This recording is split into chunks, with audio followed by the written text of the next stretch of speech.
प्रिय विद्यार्थियों, हम यहाँ पर बीएससी पार्ट फर्स्ट का paper third pteridophyte and palaeobotany का अध्ययन कर रहे हैं। पिछले लेसन में हमने टेरिडोफाइट इंट्रोडक्शन के अंतर्गत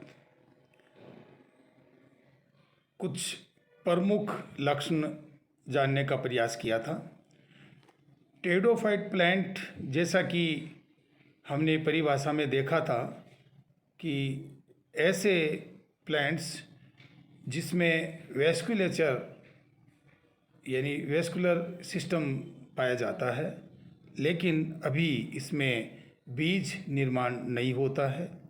पादप जगत के अंतर्गत टेरिडोफाइट प्लांट्स की स्थिति थैलोफाइट एवं ब्रायोफाइट के पश्चात रखी गई है।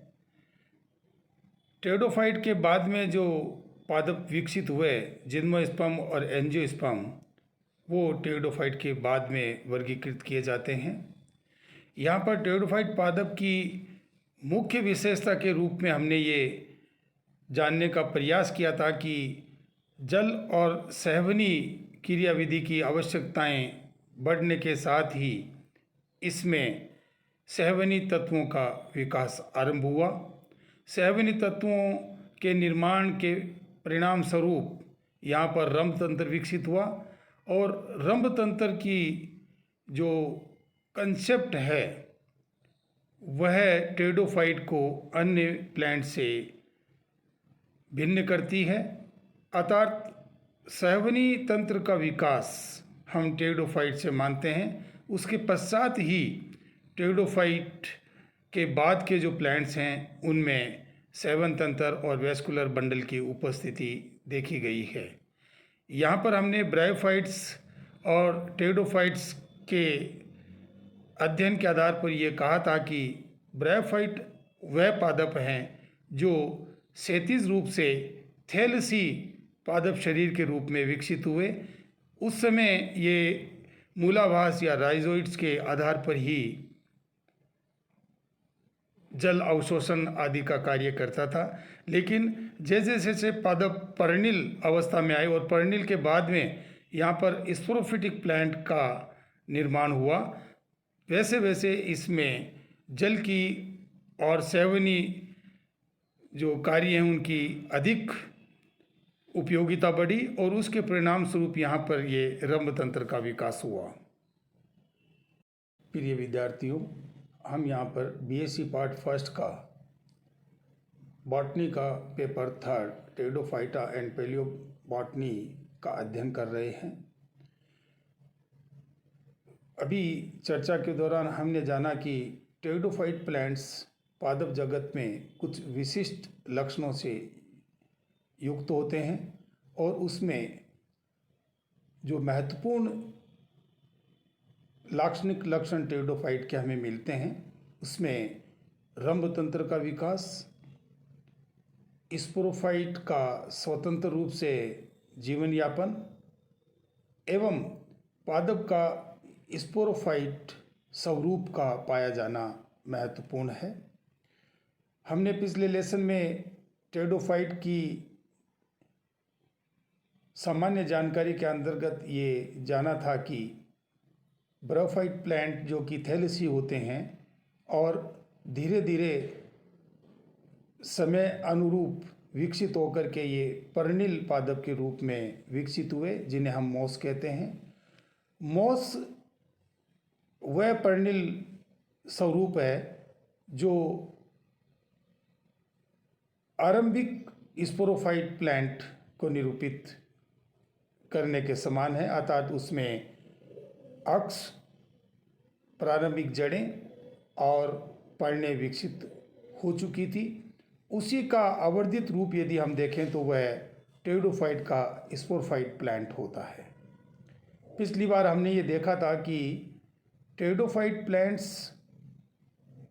में स्पष्ट पीडी एकांतरण पाया जाता है, अर्थात पादप में पीडी एकांतरण पाया जाता है, लेकिन स्पष्ट रूप से हम टेरिडोफाइट में इसको देख पाते हैं। स्पोरोफाइट प्लांट जो कि जड़, तना एवं पर्ण में विभेदित होता है, पूर्ण रूप से यहाँ पर एक स्वतंत्र पादप निकाय के रूप में ये अपना जीवन यापन करता है। अर्थात यदि हम टेरिडोफाइट की कोई इकाइक संरचना को इस धरा पर पृथ्वी पर उगते हुए देखें तो वह प्लांट जो टेरिडोफाइट के रूप में हम प्राप्त करते हैं वह उसका स्पोरोफाइट प्लांट होता है। स्पोरोफिटिक जनरेशन के पादप स्पोर द्वारा अलैंगिक जनन करते हैं और इस अलैंगिक जनन के दौरान ये स्पोर का निर्माण करते हैं। ये स्पोर आगे चल करके और गेमेटोफाइट पीढ़ी का निरूपण करते हैं। गेमेटोफाइट पीढ़ी जो कि हैप्लॉइड पीढ़ी होती है, इस पीढ़ी में प्रोथेलस जो कि मुख्यतः गेमेटोफाइट प्लांट का पादप स्वरूप है, उसमें जननांग निर्मित होते हैं और जननांग के द्वारा निर्मित युग्मक निषेचन करके पुनः डिप्लॉइड प्लांट स्पोरोफिटिक प्लांट का निर्माण करता है। इस प्रकार ये एक सतत एकांतर प्रक्रिया इन प्लांट्स में पाई जाती है। टेरिडोफाइट प्लांट की जो स्पोरोफिटिक जनरेशन है, जिसमें कि हम स्पष्ट रूप से पादप में जड़, तना एवं पत्ती पाते हैं, उनमें बाहरी और आंतरिक रूप से क्या विशेषताएं होती हैं, वही विशेषताएं टेरिडोफाइट के स्पोरोफाइट प्लांट की विशेषताएं कहलाती हैं। पादप में अलैंगिक जनन किस प्रकार का पाया जाता है और स्पोर्स को लेकर के मुख्य विशेषताएं क्या होती हैं, इन पर आज हम चर्चा करेंगे। तो आरंभ करें टेरिडोफाइट प्लांट्स का स्पोरोफिटिक जनरेशन, यानी टेरिडोफाइट प्लांट्स एवं इसकी बीजाणुद्भिद पीढ़ी। जैसा कि पूर्व में हमने अध्ययन के दौरान जाना था कि थैलोफाइट प्लांट्स जो कि क्षैतिज रूप से निर्मित होते हैं और इनमें जल एवं अन्य सेवनीय कार्य की न्यूनतम रिक्वायरमेंट होती है। इस कारण यहाँ हम सेवनीय तंतुओं के विकास को बहुत कम पाते हैं। अधिक से अधिक जो विकसित ब्रायोफाइट है उनमें सेवनीय तत्वों का न्यूनतम विकास हम देख पाते हैं। यहाँ पर आप ऊपर के डायग्राम में जो कि टिपिकल ब्रायोफाइट है मार्केंसिया, उसका आप पिक्चर देख रहे हो, और नीचे की तरफ जिसका कि हम अध्ययन करेंगे टेरिडोफाइट का, ये एक टिपिकल टेरिडोफाइट है लाइकोपोडियम। लाइकोपोडियम का आप पिक्चर देख रहे हो जिसमें कि स्पष्ट रूप से आप एक अक्ष, यहाँ पर देखिए आप एक अक्ष पर छोटी छोटी पर्णें जो है वो यहाँ पर निर्मित हुई हैं और ऊपर की ओर ये जो कॉम्ब लाइक स्ट्रक्चर है, कॉन लाइक स्ट्रक्चर है, इसका स्पष्ट निर्माण हम यहाँ पर देखते हैं। जैसा कि पूर्व में हमने चर्चा के दौरान देखा था कि टेरिडोफाइट प्लांट्स में जो पादप स्वरूप है वह दो प्रकार का पाया जाता है, स्पोरोफिटिक प्लांट और गेमेटोफिटिक प्लांट। एवं पादप कालांतर में जो अभी जीवित अवस्था में नहीं पाए जाते हैं, जिनको कि हम जीवाश्मीय पादप कहते हैं, एवं जीवित पादप, दो रूप यहाँ पर पादप के हम अध्ययन करेंगे। एक ऐसे टेरिडोफाइट जो कि अभी वर्तमान में जीवित अवस्था में मिलते हैं, एक वह प्लांट जो कि बहुत पहले समय में फोसिलीकृत हो गए, यानी फोसिल्स में परिवर्तित हो गए, उनका जिक्र भी हम यहाँ पर टेरिडोफाइट के अध्ययन के दौरान करेंगे। रंभतंत्र का विकास एवं पादप का स्पोरोफिटिक स्वरूप, ये दो बहुत महत्वपूर्ण जो है वो लक्षण हैं टेरिडोफाइट के। रंभतंत्र के विकास के बारे में अभी हम अधिक चर्चा नहीं करके रंभतंत्र का जब अपन अध्ययन करेंगे उस समय इसके बारे में चर्चा करेंगे। आपके सिलेबस में जो टेरिडोफाइट अध्ययन के लिए रखे गए हैं उनके जो पिक्चर्स हैं वो यहाँ पर आपको दिखाई दे रहे हैं। 5 टेरिडोफाइट बीएससी पार्ट फर्स्ट के सिलेबस में अर्थात इस पेपर में जीवित टेरिडोफाइट रखे गए हैं जो ये हैं: 1 लाइकोपोडियम, 2 इक्विसिटम, 3 टेरिस, 1 लाइकोपोडियम, दूसरा इक्विसिटम, तीसरा टेरिस, चौथा सिलेजिनेला और 5वां मार्सिलिया। इसके अलावा जैसा कि अभी मैंने आपको बताया कि फॉसिल प्लांट्स का अध्ययन भी आपके सिलेबस में है, क्योंकि पेलियोबोटनी जो है वह पूरा वनस्पति विज्ञान का तात्पर्य है जीवाश्म का अध्ययन। तो 2 प्लांट्स, एक राइनिया और दूसरा विलियमसोनिया भी आपके कोर्स में है। ओवरऑल आपको इन 7 जेनरा का अध्ययन इस पेपर के अंतर्गत किया जाना है। हम प्रत्येक प्लांट्स को अध्ययन करते वक्त 3 भागों में विभक्त करेंगे। उदाहरण के तौर पर देखिए कि लाइकोपोडियम, तो लाइकोपोडियम का जब हम अध्ययन करेंगे उस समय लाइकोपोडियम की सामान्य जानकारी, लाइकोपोडियम का आवास स्थल, लाइकोपोडियम की जातियां, इसका वितरण आदि एक सामान्य अध्ययन के दौरान करेंगे। उसके बाद में लाइकोपोडियम की स्पोरोफिटिक पीढ़ी अर्थात इसमें जो स्पोरोफाइट प्लांट बनता है उसके क्या लक्षण होते हैं, किस प्रकार से उसकी बाह्य और आंतरिक संरचनाएं होती हैं।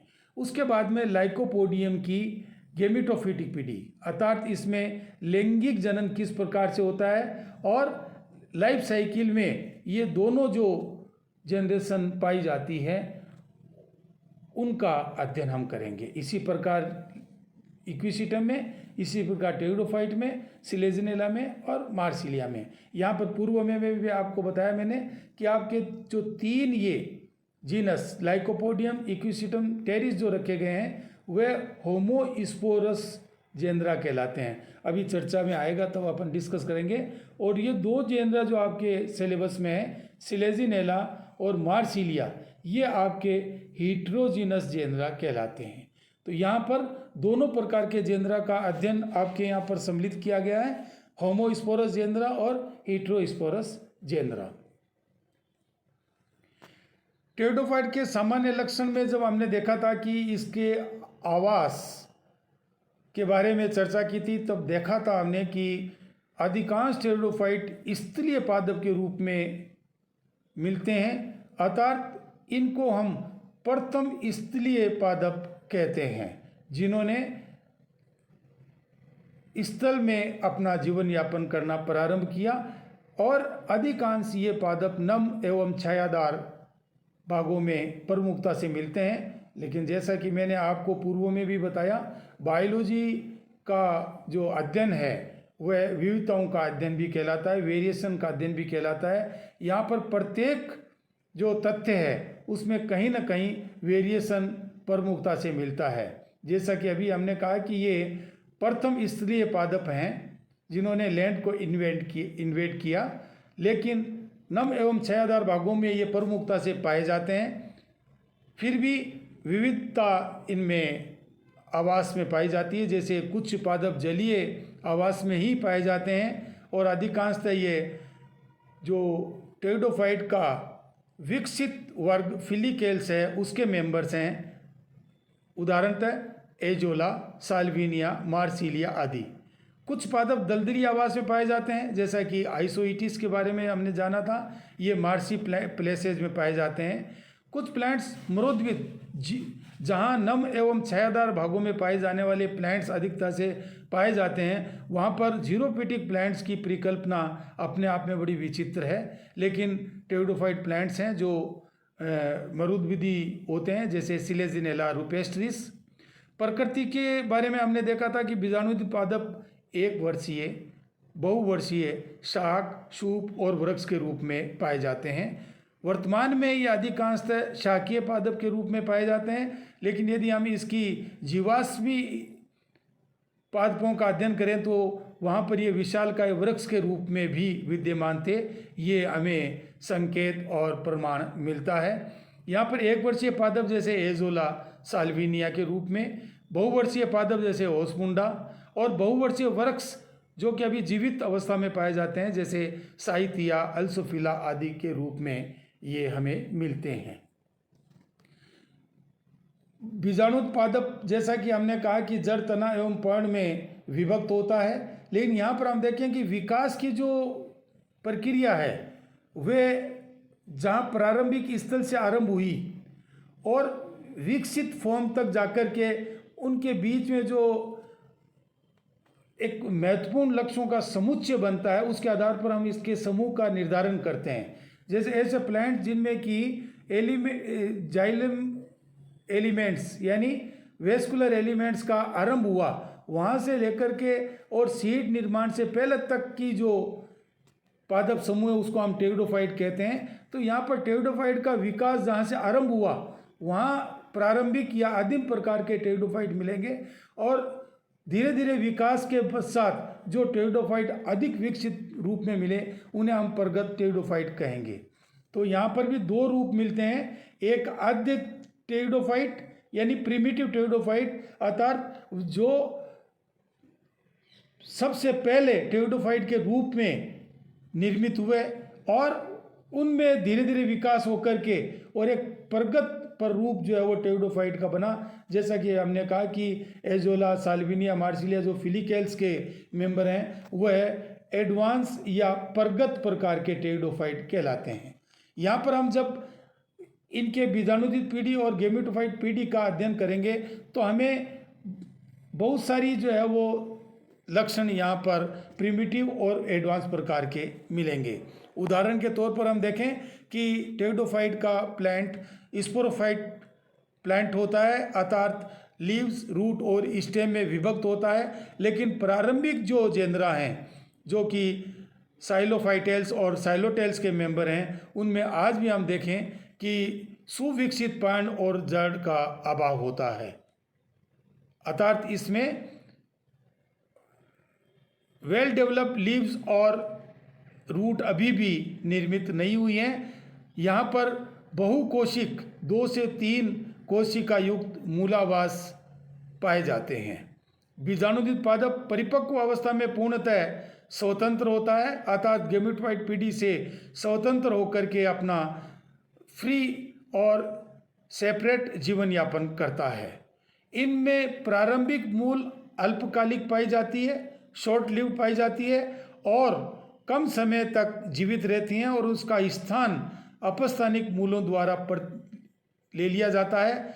यूँ कह सकते हैं कि अल्पकालिक मूल शीघ्र ही अपस्थानिक मूलों द्वारा प्रतिस्थापित कर दी जाती है। बीजाणुयुक्त स्वरूप के आधार पर यानी स्पोरोफाइट का जो रूप हमें यहाँ पर दिखाई देता है उसके आधार पर टेरिडोफाइट्स को हम 2 प्रकार से यहाँ पर वर्णित करते हैं। नंबर 1 लघु पर्णी टेरिडोफाइट यानी माइक्रोफिलस टेरिडोफाइट और सेकंड गुरु पर्णी टेरिडोफाइट यानी मेगाफिलस टेरिडोफाइट। जैसा कि नाम से विदित है ऐसे टेरिडोफाइट जिसमें पर्ण लघु प्रकार की होती है और ऐसे टेरिडोफाइट जिसमें कि पर्ण गुरु प्रकार की यानी बड़ी फ्रॉन्ड लाइक होती है। यहाँ पर ये जो वर्गीकरण है वह पादप में पाए जाने वाले पर्ण और स्टेम की सापेक्ष जो संरचना, मात्रा और जो आकारी की है उसको आधार लेकर के बनाया गया है। यूँ कह सकते हैं कि लघु पर्णी टेरिडोफाइट्स या माइक्रोफिलस टेरिडोफाइट्स वह टेरिडोफाइट्स होते हैं जिनमें पत्तियां तने की अपेक्षाकृत बहुत छोटी होती हैं। इनके उदाहरण यदि हम देखें तो लाइकोपोडियम, इक्विसिटम, सिलेजिनेला लघु पर्णी टेरिडोफाइट के उदाहरण हैं। गुरु पर्णी टेरिडोफाइट या मेगाफिलस टेरिडोफाइट ऐसे टेरिडोफाइट जिनमें कि पर्ण तने की सापेक्ष बहुत बड़ी होती हैं, फ्रॉन्ड नुमा होती हैं, परपर्ण होती हैं। जैसा कि हम फंस में देखते हैं, फंस में हमें पर्णों का जो है वो झुंड दिखाई देता है। ऐसे टेरिडोफाइट को हम गुरुपर्णी टेरिडोफाइट या मेगाफिलस टेरिडोफाइट कहते हैं। उदाहरण हम देखें, मार्सिलिया एडियंटम। यहाँ पर विद्यार्थियों में आपको एक बात स्पष्ट करूँ, चूँकि अभी आप सीनियर सेकेंडरी का अध्ययन करके आए हैं, तो विविधताओं और उदाहरण में हम इस बात का ध्यान रखेंगे कि जो सिलेबस में इंक्लूड जेनरा हैं उसका जो विविधीय स्वरूप है उसी के उदाहरण हम यहाँ पर लेंगे, जिससे कि आपको उन तथ्यों को याद करने में और समझने में ज़्यादा परेशानी नहीं हो। जैसा कि अभी आप देख रहे हो कि 4 टेरिडोफाइट जो आपके कोर्स में है, 5 टेरिडोफाइट, वह सभी के सभी इस लघुपर्णी टेरिडोफाइट और गुरुपर्णी टेरिडोफाइट में यहाँ पर हमने इंक्लूड किए हैं। टेरिस भी गुरुपर्णी टेरिडोफाइट है। तो यहाँ हम देखें कि जो जेनरा हमें पढ़ने हैं उसी के उदाहरण यदि हम यहाँ पर लें तो आपको अध्ययन सुविधाजनक होगा।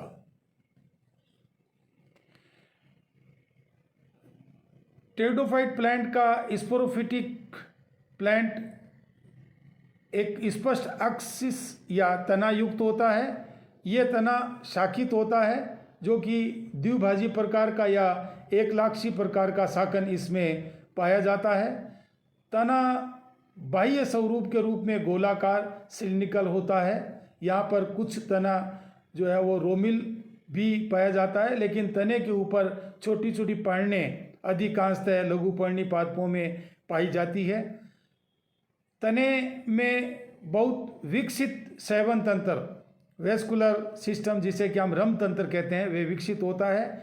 यहाँ पर अभी हम देखें कि रंभ जो है वो जाइलम और फ्लेम तत्वों से मिलकर के बना हुआ होता है। जैसा कि आपने पूर्व कक्षा में अध्ययन किया था, जाइलम और फ्लोएम पादप में पाए जाने वाले सहवनी तत्व हैं और प्रत्येक जो ये जटिल उत्तक है वह 4 प्रकार की जो है वो संरचनाओं या एलिमेंट से मिलकर के बना होता है। जाइलम कर्मशः वाहिकाएं, वाहिनिकाएं, जाइलम फाइबर और जाइलम पेरेनकाइमा से मिलकर बनता है। फ्लोएम कर्मशः चाल्डी नलिका, सहकोशिका, फ्लोएम फाइबर और फ्लोएम पेरेनकाइमा से मिलकर के बनता है। लेकिन यहाँ पर जैसा कि पूर्व में बताया, आरंभिक स्थिति में जो है वो इन रंभ तंत्र में कौन से एलिमेंट्स पाए जाते हैं और विकसित फॉर्म में ये पूर्ण रूप से विकसित रंभ तंत्र के रूप में मिलता है।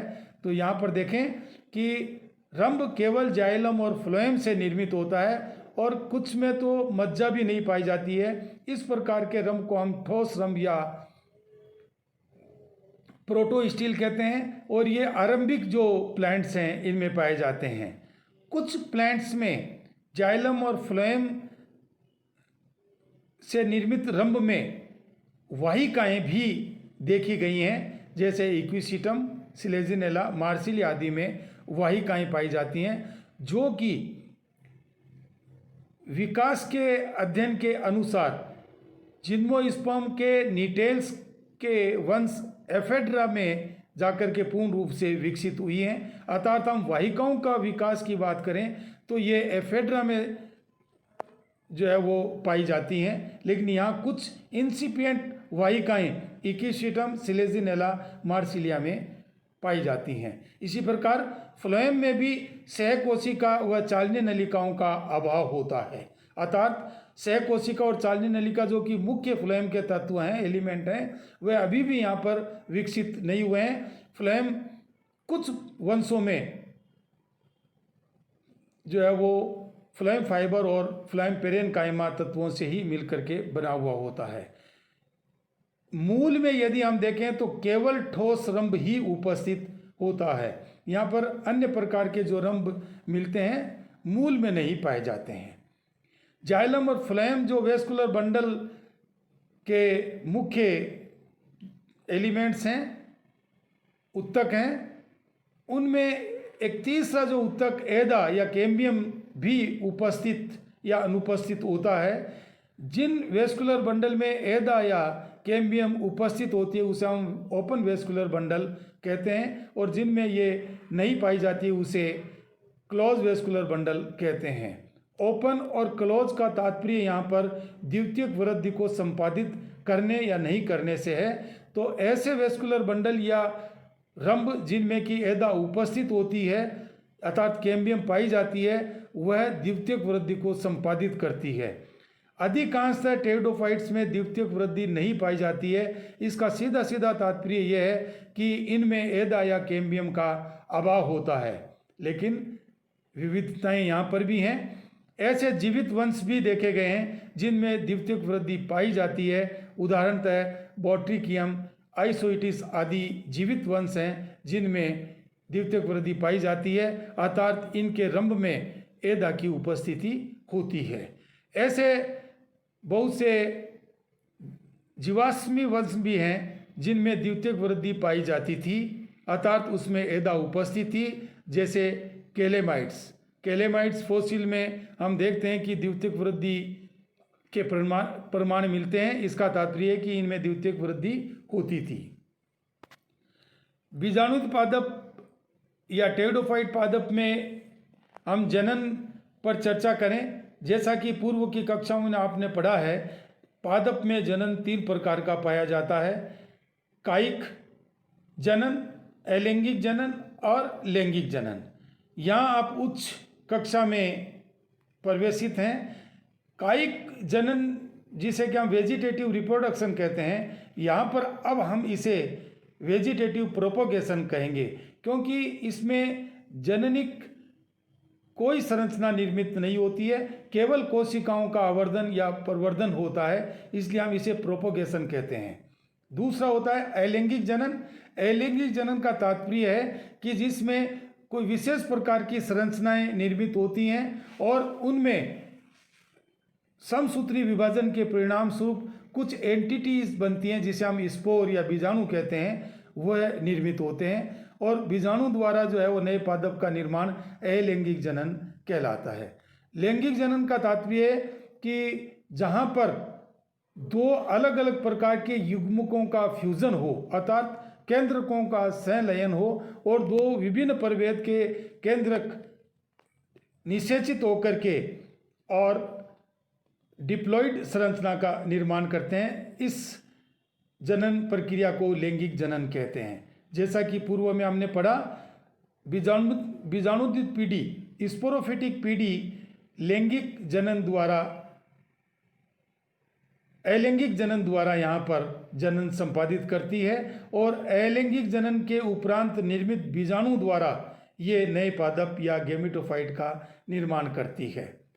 बीजाणुओं का निर्माण एक विशिष्ट प्रकार की थैलीनुमा संरचनाओं में पाया जाता है, जिसे हम बीजाणुधानी या स्पोरेंजियम कहते हैं। एक वचन में स्पोरेंजियम और बहुवचन में स्पोरेंजिया। तो बीजाणुधानियाँ यहाँ पर पादप के तने और पर्ण पर निर्मित होती हैं।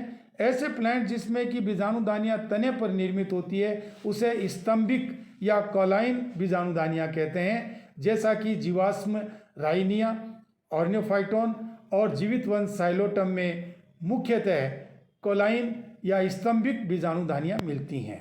अधिकांशतः बीजाणुधानियाँ टेरिडोफाइट में पर्ण पर मिलती हैं। पर्ण की ऊपरी सतह पर ये एकल रूप में निर्मित होती हैं, जैसा कि लाइकोपोडियम और सिलेजिनेला में हम देखते हैं। अधिकांशतः और विशेष रूप से फर्न्स में पर्ण की निचली सतह पर ये बीजाणुधानियाँ निर्मित होती हैं। बीजाणुधानियाँ जब गुच्छ में निर्मित होती हैं तब उसे हम बीजाणुधानी पुंज कहते हैं, यानी बीजाणुधानी एक से अधिक मिलकर के समूह में जब बनती हैं तब हम इसे बीजाणुधानी पुंज कहते हैं, या सोरस या बहुवचन में सोराई कहते हैं। कुछ वंशों में बीजाणुधानियाँ विशेष प्रकार की शाखाओं पर बनती हैं। इन शाखाओं को बीजाणुधानी धर कहते हैं। बीजाणुपर्ण वह पर्ण जो बीजाणुधानी का निर्माण करती है, अर्थात स्पोर बियरिंग स्ट्रक्चर्स एवं पर्ण को मिलाकर के हम बीजाणुपर्ण या स्पोरोफिल कहते हैं। सीधे शाब्दिक जो इसका अर्थ है वह पर्ण जो स्पोर या स्पोरेंजिया धारित करती है। बीजाणुपर्णें पादप में दूर दूर पर स्थित होती हैं, अर्थात यहाँ पर सघन एक ठोस संरचना नहीं बनती है, जैसा कि ड्रैप्टेरिस और एडियंटम में हम देखते हैं। कुछ प्लांट्स में ये बीजाणु पर्णे बहुत निकट निकट स्थित होकर के समूह में एक संयंत्र शंकु या स्ट्रोबिलस का निर्माण करती हैं, जैसा कि लाइकोपोडियम सिलेजिनेला में हम देखते हैं। बीजाणुदानियां विशेष प्रकार की संरचनाओं में भी यहाँ पर बनती हैं। एक बटन नुमा संरचना यहाँ पर निर्मित होती है, जिसे हम बीजाणुधानी फलिका या बीजाणु फलिका या स्पोरोकार्प कहते हैं। और अधिकांशतः ये फिलिकेल्स में और इक्वेटिक जो जेनरा हैं, जलीय जो जेनरा हैं, मार्सिलिया, एजोला, साल्विनिया आदि में मिलती हैं। बीजाणुदानी का परिवर्धन की बात करें, बीजाणुदानियां किस प्रकार से परिवर्धित होती हैं, तो यहाँ पर बीजाणुदानी परिवर्धन दो प्रकार का पाया जाता है। एक तनु बीजाणुदानियां या लेप्टोस्पोरेंजिएट बीजाणुदानी परिवर्धन। इस प्रकार के परिवर्धन में पर्ण की जो सतही कोशिका है, केवल एक सतही कोशिका से, सिंगल सेल से संपूर्ण बीजाणुदानी का विकास होता है। इस प्रकार से निर्मित बीजाणुदानी लेप्टोस्पोरेंजिएट बीजाणुदानी कहलाती है। सिंगल सतही कोशिका पर्ण की संपूर्ण बीजाणुदानी का निर्माण यहाँ पर करती है। और ऐसा प्रगत वंशों में जैसे मार्सिलिया, साल्विनिया में पाया जाता है। दूसरे प्रकार का जो परिवर्तन है उसे हम यूस्पोरेंजिएट परिवर्तन कहते हैं, यानी एक से अधिक सतही या प्रारंभिक कोशिकाओं से एक बीजाणुदानी का निर्माण होता है, तब हम इसे यूस्पोरेंजिएट परिवर्तन कहते हैं। जैसा कि साइलोटम, लाइकोपोडियम, सिलेजिनेला आदि में हम देखते हैं। और ये भी हम देखते हैं कि ये आद्य वंशों में अधिकांशतः पाया जाता है। एडवांस जो ऑर्डर हैं टेरिडोफाइटा का, फिलिकेल्स ऑर्डर में बीजाणुदानियां समूहित होकर के बीजाणुदानी पुंज का निर्माण करती है। और बीजाणुदानी पुंज में परिवर्तन की विधि के आधार पर इनको पुनः तीन भागों में या तीन प्रकार में हम विभाजित करते हैं। नंबर एक, सरल बीजाणुदानी पुंज, सिंपल सोरस, अर्थात बीजाणुदानी दर के ऊपर निर्मित सभी बीजाणुदानियां एक साथ परिवर्धित होती है और एक साथ ही परिपक्व होती है। इस प्रकार की जो बीजाणुदानी पुंज बनता है, जिसमें सभी की सभी बीजाणुदानियां एक ही समय में निर्मित एवं परिपक्व होती हैं, ऐसे उदाहरण हम ओफियोग्लोसम, बॉट्रिकियम, ओस्मंडा आदि में देखते हैं।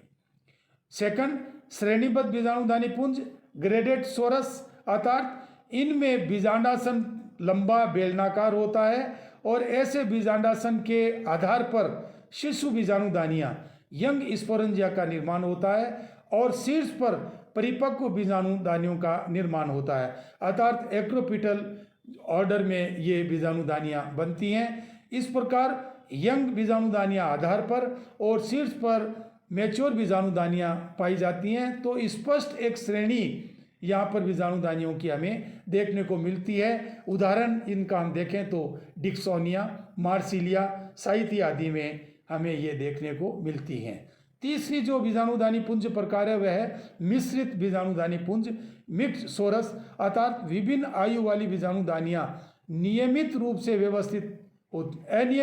व्यवस्थित होती हैं, अर्थात कहीं पर भी परिपक्व और कहीं पर भी यंग बीजाणुदानियां मिलती हैं। तो मिश्रित रूप में ये बीजाणुदानियां निर्मित होती हैं, जैसा कि टेरिडियम, एडियंटम, टेरिस आदि में हम इस प्रकार की बीजाणुदानी पुंज देखते हैं। बीजाणु के प्रकार के आधार पर यदि हम टेरिडोफाइट्स प्लांट्स में बीजाणु का प्रकार जो है वो कंसीडर करें, तो यहाँ पर बीजाणु दो प्रकार के मिलते हैं। ऐसे प्लांट्स जिनमें कि सभी के सभी बीजाणु समान आकार के पाए जाते हैं, यानी एक ही प्रकार के पाए जाते हैं, उसे हम समबीजाणविक टेरिडोफाइट कहते हैं। और दूसरे जो प्लांट्स हैं जिनमें कि एक से अधिक प्रकार के, अर्थात दो प्रकार के बीजाणु मिलते हैं, इन्हें हम विषम बीजाणविक टेरिडोफाइट कहते हैं। तो जैसा कि पूर्व में हमने चर्चा की थी, दो प्रकार के टेरिडोफाइट हैं बीजाणुओं के प्रकार के आधार पर, होमोस्पोरस टेरिडोफाइट, समबीजाणुविक टेरिडोफाइट जैसा कि लाइकोपोडियम, इक्विसिटम, टेरिस आदि में हम देखते हैं, ये सभी समान प्रकार से बीजाणुओं का निर्माण करते हैं, अर्थात समबीजाणुविक टेरिडोफाइट कहलाते हैं। ऐसे टेरिडोफाइट जिसमें बीजाणु दो प्रकार के पाए जाते हैं वह क्रमशः लघु बीजाणु और गुरु बीजाणु कहलाते हैं। और वर्तमान में टेरिडोफाइट के केवल 9 जीवित वंश ऐसे हैं जिनमें इट्रोस्पोरस कंडीशन पाई जाती है। एक से अधिक प्रकार के स्पोर का पाया जाना विषम बीजाणुता या इट्रोस्पोरी कहलाती है। ये 9 वंश इस प्रकार हैं: सिलेजिनेला, मार्सिलिया, एजोला, साल्विनिया, रेग्निलिडियम, पिलुलेरिया, आइसोइटिस, स्टाइलाइटिस और नवीनतम खोजा गया विषम बीजाणु जेंद्रा प्लेटिजोमा। तो 9 वंश ऐसे हैं जिनमें विषम बीजाणुता पाई जाती है और अधिकांश पादप टेरिडोफाइट के जो है वो समबीजाणुविक होते हैं। आज की चर्चा के दौरान जो आपके होमवर्क है वो इस प्रकार है। लघु उत्तरात्मक प्रश्न नंबर 1, लघु पर्णी टेरिडोफाइट के 2 उदाहरण लिखिए। नंबर 2, बीजाणु पर्ण को परिभाषित कीजिए, डिफाइन द स्पोरोफिल। नंबर 3, सैवनी क्रिप्टोगेम्स को परिभाषित कीजिए, डिफाइन द वेस्कुलर क्रिप्टोगेम्स। और नंबर 4, टेरिडोफाइट पादप का नाम लिखिए जिसमें द्वितीयक वृद्धि पाई जाती है। यहाँ पर देखिए 2 प्रकार के क्वेश्चन बनते हैं। ऐसे टेरिडोफाइट का नाम, जीवित टेरिडोफाइट का नाम लिखिए जिसमें द्वितीयक वृद्धि पाई जाती है, या ऐसे फॉसिल या जीवाश्म टेरिडोफाइट का नाम लिखिए जिनमें द्वितीयक वृद्धि पाई जाती थी। टिप्पणी स्वरूप क्वेश्चन देखिए, डिफ्रेंशिएट कीजिए, तुलना कीजिए या अंतर बताइए तनु बीजाणुदानी या लेप्टोस्पोरेंजिएट बीजाणुदानी एवं यूस्पोरेंजिएट बीजाणुदानी में। नंबर 2, टिप्पणी लिखिए विषम बीजाणुविक टेरिडोफाइट, हेटेरोस्पोरस टेरिडोफाइट्स। नंबर 3, बीजाणुदानी पुंज यानी सोरस के प्रकार। इस प्रकार हम यहाँ पर टेरिडोफाइट में स्पोरोफिटिक पीढ़ी में देखते हैं कि यह स्पष्टतः जड़, तना एवं पर्ण में विभेदित होता है, लेकिन प्रारंभिक जो ऑर्डर है जैसे साइलोफाइटेस और साइलोटेल्स में, इनमें अभी भी पर्ण एवं मूल का विभेदन नहीं पाया जाता है। इसके अलावा हम देखते हैं कि यह प्लांट बीजाणुदित रूप में पाया जाता है और वह एक स्वतंत्र पीढ़ी होती है। हम अपनी चर्चा जारी रखेंगे और इसी माध्यम से हम फिर मिलेंगे। ये पठन पाठन सामग्री कोविड-19 महामारी के काल में विद्यार्थियों को ऑनलाइन अध्ययन हेतु विषय वस्तु उपलब्ध करवाने के लिए तैयार किया गया चैप्टर है। ये केवल विषय की जानकारी सभी तक प्राप्य हो, इस उद्देश्य से किया गया नॉन कमर्शियल कार्य है तथा विषय वस्तु को सुगम तरीके से समझाने हेतु इसमें प्रयुक्त कुछ फोटोज नेट से उपलब्ध करवाए हैं। जिन महानुभावों ने वनस्पति विज्ञान को, बॉटनी को प्रसारित और लोकप्रिय बनाने के लिए ये फोटोज और सामग्री नेट पर उपलब्ध कराई है, प्रस्तुतकर्ता उन सभी के प्रति हृदय से आभार व्यक्त करता है, धन्यवाद देता है। हम इसी माध्यम से फिर मिलेंगे। धन्यवाद।